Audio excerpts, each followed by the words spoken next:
दोस्तों, ये फोटो तो आपने कहीं ना कहीं देखी ही होगी, फिर चाहे वो कार पर हो, बाइक पर हो, व्हाट्सएप पर हो या फिर फेसबुक पर। लेकिन क्या आपको पता है कि किस व्यक्ति का दिमाग है इस गजब की फोटो को बनाने के पीछे? और क्या कहानी है इस फोटो के बनने के पीछे, जो कि पूरे देश भर में आग की तरह फैल गई थी? तो इस वीडियो में आप जानोगे इस फोटो से रिलेटेड कुछ ऐसे इंटरेस्टिंग फैक्ट्स जिनको सुनकर आपका दिल गार्डन गार्डन हो जाएगा। तो नमस्कार दोस्तों, मेरा नाम है अमित और ज्ञान विज्ञान चैनल में आप सभी का एक बार फिर से स्वागत है। Fact number 10। दोस्तों, इस फोटो को बनाने वाले व्यक्ति का नाम है करण आचार्य, जिनकी उम्र 30 वर्ष की है। वे पेशे से एक ग्राफिक आर्टिस्ट हैं। वे केरला राज्य में स्थित कासारागोड डिस्ट्रिक्ट के एक गांव कुडलू विलेज के निवासी हैं। हालांकि 2017 के बाद से वह कर्नाटक राज्य के मैंगलोर सिटी में रह रहे हैं। Fact number 9। यह फोटो उन्होंने वर्ष 2015 में एक झंडे के ऊपर प्रिंट करवाने के लिए बनाई थी, जो कि उनके गांव में हर साल होने वाले गणेश चतुर्थी के समारोह में इस्तेमाल होने वाला था। हालांकि उस समय तक झंडे पर सिर्फ ओम का ही चिन्ह प्रिंट किया जाता था, पर इस बार उनके दोस्तों ने उन्हें कुछ नया डिज़ाइन बनाने का आग्रह किया, जिसे वे झंडे के ऊपर प्रिंट करवा सकें। Fact number 8। शुरुआत में करण आचार्य ने झंडे के लिए कई भगवानों के डिज़ाइन बनाने के बारे में सोचा था, किंतु हनुमान भक्त होने के कारण बाद में उन्होंने हनुमान जी की ही आकृति बनाने का निश्चय किया। हालांकि शुरुआत में वे हनुमान जी की पूरी तस्वीर बनाना चाहते थे, लेकिन दोस्तों के कहने पर उन्होंने सिर्फ चेहरे तक का ही डिज़ाइन बनाया था। Fact number 7। आपके मन में यह सवाल तो एक न एक बार आया ही होगा कि हमेशा शांत और मुस्कुराने वाले हनुमान जी को एक गंभीर लुक देने का आइडिया कहाँ से आया होगा? तो इसके पीछे की कहानी भी बड़ी दिलचस्प है। दरअसल शुरुआत में वह मुस्कुराते हुए हनुमान जी का ही चित्र बनाना चाहते थे, लेकिन उनके दोस्तों ने उनसे कहा था कि वह कुछ ऐसा डिज़ाइन बनाए जो कि मुस्कुराते हुए ना हो। इसी कारणवश उन्होंने हनुमान जी को एक गंभीर लुक दिया था, जो कि बाद में लोगों को बहुत पसंद आया था। Fact number 6।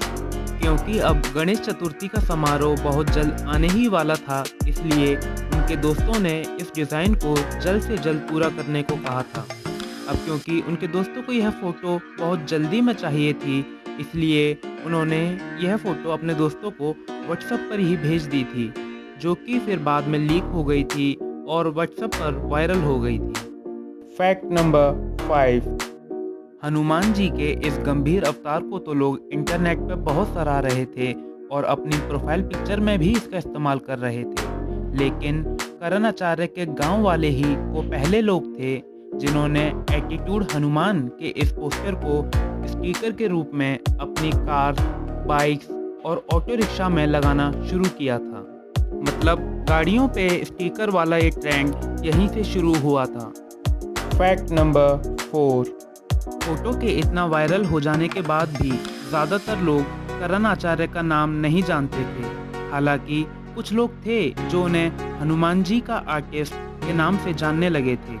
हालांकि करण आचार्य के लिए भी सबसे बड़े आश्चर्य की बात यह थी कि हनुमान जी की यह फोटो अचानक केरला राज्य से बेंगलुरु पहुंच गई थी और अब वहां भी लोग इसे स्टिकर के रूप में अपनी कार्स और बाइक्स पर लगाने लगे थे, और फिर बाद में यह ट्रेंड वहां से देश के अलग अलग राज्यों में भी बड़ी तेज़ी के साथ फैल गया था। Fact number 3। अब आप लोग सोच रहे होंगे कि फ़ोटो को पूरे देश भर में इतना इस्तेमाल किया गया था, तो फिर तो करण आचार्य को फ़ोटो से रॉयल्टी के रूप में मिलने वाला बहुत पैसा मिला होगा, लेकिन यह सच नहीं है। दरअसल उन्हें आर्थिक रूप से सीधे तौर पर तो इस फोटो से 1 रुपये का भी कोई फ़ायदा नहीं मिला था। इसके पीछे का कारण था अपनी फ़ोटो पर कॉपीराइट क्लेम ना होना। दरअसल फ़ोटो को अपने दोस्तों को व्हाट्सएप पर भेजते समय उन्होंने उस पर अपने सिग्नेचर नहीं किए थे, और यही उनसे एक बहुत बड़ी भूल हो गई थी। फ़ोटो पर सिग्नेचर ना होने के कारण कोई भी इस फ़ोटो को खरीद या बेच सकता था, और उसे करण आचार्य को रॉयल्टी के रूप में देने वाला 1 रुपया भी नहीं देना होता था। फैक्ट नंबर 2, एटीट्यूड हनुमान के इस फोटो के इतना पॉपुलर हो जाने के बाद करण आचार्य ने और भी कई भगवान जैसे कि श्री राम और शिव जी के भी गंभीर अवतार बनाए थे, जिन्हें भी बाद में लोगों ने बहुत सराहा था। फैक्ट नंबर 1, क्या आपको पता है कि करण आचार्य को देवी देवताओं के डिज़ाइन बनाने की प्रेरणा आखिर मिली कहाँ से? तो इस बात का खुलासा उन्होंने अपने दिए गए एक इंटरव्यू में किया था कि पौराणिक पात्रों और देवी देवताओं के डिज़ाइन बनाने की प्रेरणा उन्हें रामायण और महाभारत जैसे महाग्रंथों से मिली है। वे महान भारतीय चित्रकार राजा रवि वर्मा को भी अपना गुरु मानते हैं और आगे भी ऐसे ही अच्छा काम करते रहना चाहते हैं। तो दोस्तों, अगर आपको इस वीडियो में बताए गए फैक्ट्स ज़रा भी अच्छे लगे तो इस वीडियो को लाइक करें, इसे अपने दोस्तों के साथ शेयर करें और इस चैनल को भी सब्सक्राइब कर दें, क्योंकि मैं इस तरह की जानकारी से भरे वीडियोस आपके लिए लेके आता रहता हूँ। धन्यवाद।